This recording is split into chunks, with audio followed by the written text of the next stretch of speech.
जैसे जैसे टेस्ट करीब आ रहा होता है एमसीक्यू की तैयारी करना वैसे ही मुश्किल लग रहा होता है। मैं बहुत सारे ऐसे एमसीक्यूज इकट्ठे किए हुए हैं जो कि प्रीवियस टेस्ट में आ चुके हैं। Welcome to BS and easy lecture channel. अगर आप नए हैं तो आप इस चैनल को सब्सक्राइब कर सकते हैं ताकि आने वाली हर वीडियो आपको मिल सके। फर्स्ट एमसीक्यू है कि what is the first step in planning teaching activities and the right answer is identifying objective. हम जब भी टीचिंग एक्टिविटीज़ का प्लान बना रहे होते हैं तब हम सबसे पहले ऑब्जेक्टिव को आइडेंटिफाई करते हैं कि हमने आगे पढ़ाना क्या है। लर्नर की नीड्स को जब हम असेस करते हैं प्लानिंग में तो हम क्यों करते हैं, क्योंकि हम इन्हेंस कर रहे होते हैं रेलेवेंस को। नेक्स्ट एमसीक्यू है कि what comes after identifying objective in the planning stage. जब प्लानिंग स्टेज में होते हैं टीचिंग के तो उसमें हमने ऑब्जेक्टिव आइडेंटिफाई कर लिए। अब उसके बाद क्या होगा, उसके बाद हम क्या करते हैं, जो राइट आंसर है डिज़ाइनिंग इंस्ट्रक्शनल स्ट्रेटजीज।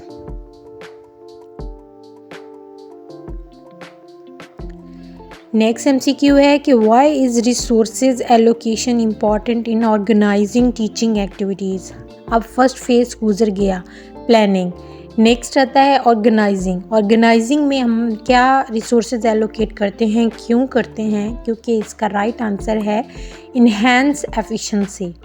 हम एफिशिएंसी को इन्हेंस कर रहे होते हैं तभी हम टीचिंग एक्टिविटीज़ में ऑर्गेनाइज करते हैं। What is the key aspect of leading in teaching activities. तो टीचिंग एक्टिविटीज़ का जो की एस्पेक्ट है वो ये कि इंगेज रखना है और मोटिवेट करना है अपने लर्नर्स को, अपने स्टूडेंट्स को।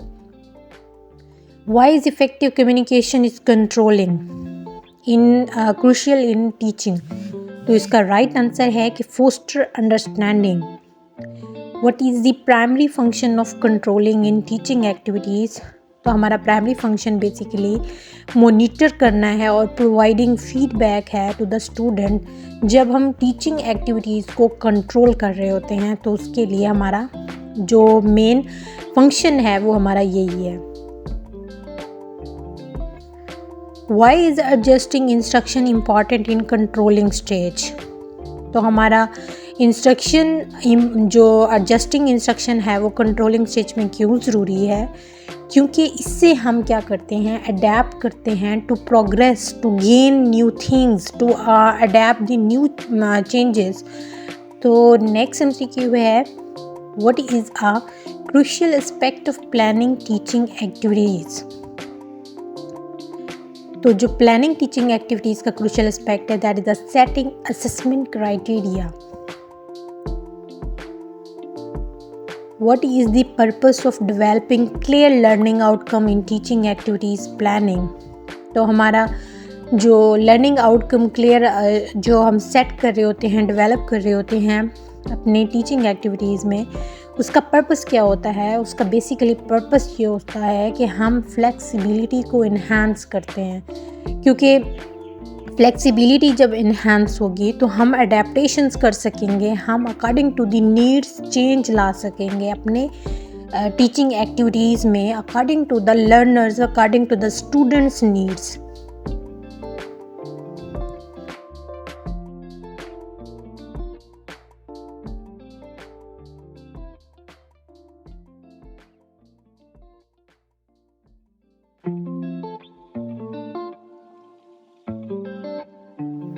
नेक्स्ट एमसीक्यू है कि why is it important to consider diverse learning style in planning teaching activities. इससे हम डिफरेंट डाइवर्स स्टाइल्स क्यों यूज़ करते हैं, क्योंकि हम अपने स्टूडेंट्स को इंगेज रखने के लिए, स्टूडेंट को, ताकि हमारी जो टीचिंग एक्टिविटीज़ है उसमें स्टूडेंट इंगेज रहें और उससे ज़्यादा लर्न करें। How do aligning teaching activities with curriculum standards benefits the educational process. तो aligning teaching activities with curriculum तो हम क्यों करते हैं, क्योंकि इससे एनहांस होती है अकाउंटेबिलिटी। इससे जो टीचर है वो जवाबदेह होगा कि मैंने जो पढ़ाया है वो मैं करिकुलम के अकॉर्डिंगली पढ़ाया है। What is the rational behind sequencing learning activities in teaching planning. तो बेसिकली टीचिंग प्लानिंग में जो हम लर्निंग एक्टिविटीज़ को सीक्वेंस दे रहे होते हैं, इसके पीछे वजह ये होती है, इससे हम अंडरस्टैंडिंग को इन्हांस कर रहे होते हैं। How can integrating technology in teaching activities planning impact the learning environment. इससे भी हमारे स्टूडेंट की इंगेजमेंट इन्हांस होती है, स्टूडेंट ज़्यादा से ज़्यादा लर्न करता है, ज़्यादा से ज़्यादा अंडरस्टैंड करता है उस सिचुएशन को। हमारे नेक्स्ट यूनिट में आता है कि व्हाट इज़ अ की कंपोनेंट ऑफ कॉग्निटिव बिहेवियर। तो कॉग्निटिव बिहेवियर के की कंपोनेंट्स में हमारे पास थिंकिंग है। अगर ऑप्शन बाकी देखें तो उसमें हमारे ऑप्शन जो है वो कॉग्निटिव में नहीं आते, वो अफेक्टिव और साइकोमोटर में आते हैं। Which term is associated with emotional aspect of behaviour. तो हमारे इमोशंस हमारे अफेक्टिव डोमेन्स या हमारे अफेक्टिव बिहेवियर्स के साथ कनेक्टेड होते हैं। What is the term for the ability to understand and manage one's own emotional। तो इमोशंस को मैनेज करने के लिए हमारी इमोशनल इंटेलिजेंस है जो कि अंडरस्टैंड करती है और उसको मैनेज करती है। कौन सा डोमेन है जो फिजिकल एक्टिविटी और कोऑर्डिनेशंस को इन्वॉल्व करता है, दैट इज़ अ साइकोमोटर। ये डोमेन्स, ये एमसीक्यूज़ बहुत ही ज़्यादा इंपॉर्टेंट है। मोस्टली एमसीक्यूज़ ये एंट्री टेस्ट में आ चुके हैं, अच्छे से इसे याद करिएगा। In the psychomotor domain, what is the highest level of skill attainment? तो that is a naturalization, क्योंकि इसकी जो levels बनाए गए हैं psychomotor domain के, तो इसमें सबसे highest naturalization है। Competence analysis, which domain is typically, which term is used for the secondary domain that complements the dominant domain in competency। तो जो हमारा secondary domain होता है वो complementary domain होता है। When assessing competence, what does the dominant domain focus on? तो इसमें हमारा knowledge and understanding जो है वो हमारा dominant domain है। Which of the following statement is true regarding secondary domain? They enhance and support the dominant domain. Which level of learning within the cognitive domain involves the ability to apply knowledge in a new situation, that is applying। Application जो है उसमें हम knowledge को new situation में use करते हैं। Cognitive domain में level of learning characterised by the ability to break down the information into the parts, that is also analysing. Analysing में ये होता है कि हम इंफॉर्मेशन को ब्रेक डाउन करके उसे पार्ट्स में कन्वर्ट करते हैं, अंडरस्टैंड करते हैं। Which level the psychomotor domain individual demonstrate the ability to perform a complex physical task, तो that is a precision। Precision में क्या करते हैं कि वो एबिलिटी होती है उनके कि फ़िज़िकल टास्क को वो प्रिसीजन और एफिशिएंटली परफॉर्म कर रहा है। कौन सा लेवल है अफेक्टिव डोमेन का, जिसमें internalisation of set of values या वैल्यू सिस्टम हो।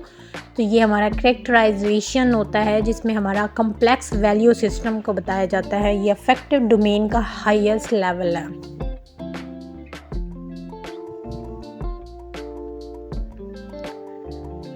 अब बेसिक मॉडल ऑफ टीचिंग किसने दिया और उसके 4 स्टेप्स से ये रॉबर्ट ग्लेजर ने 1962 में डेवलप किया था। ये model basic model of teaching. One of the activities of instructional objective is that is the task analysis.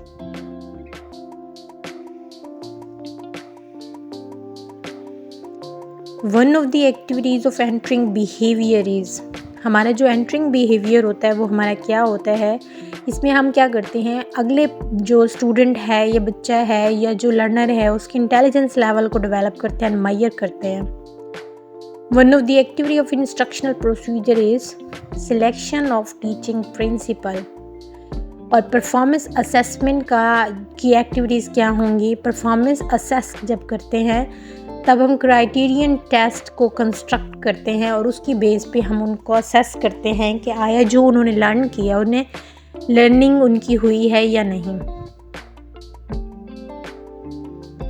Instructional objective जब फॉर्मुलेट कर रहे होते हैं और एक्टिविटीज़ को प्रिपेयर कर रहे होते हैं तो ये हम basically first level of model of teaching जो कि इंस्ट्रक्शनल ऑब्जेक्टिव है वो कर रहे होते हैं।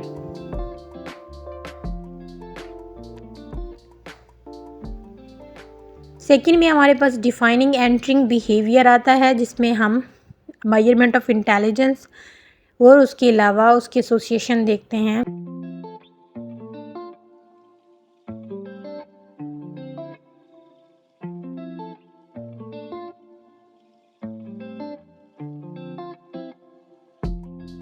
नेक्स्ट है हमारे पास डेफिनेशन है कि what is the term of process of acquiring knowledge and skills through study and experience, that is a learning.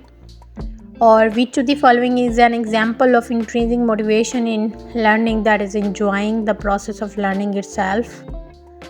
तो इसमें यह है कि जब हम लर्न खुद कर रहे हो तो उसको इंजॉय कर रहे हो तो इंक्रीजिंग मोटिवेशन ऑफ लर्निंग को शो करता है।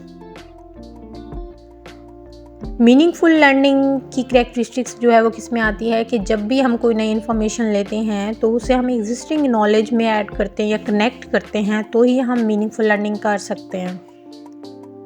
अदरवाइज़ हमारे पास मेमोराइजेशन या रोट मेमोराइजेशन जिसे हम रट्टा कहते हैं वो आ जाता है। इंशाल्लाह कल की वीडियो में और बहुत सारे अच्छे MCQs होंगे। अल्लाह हाफिज़।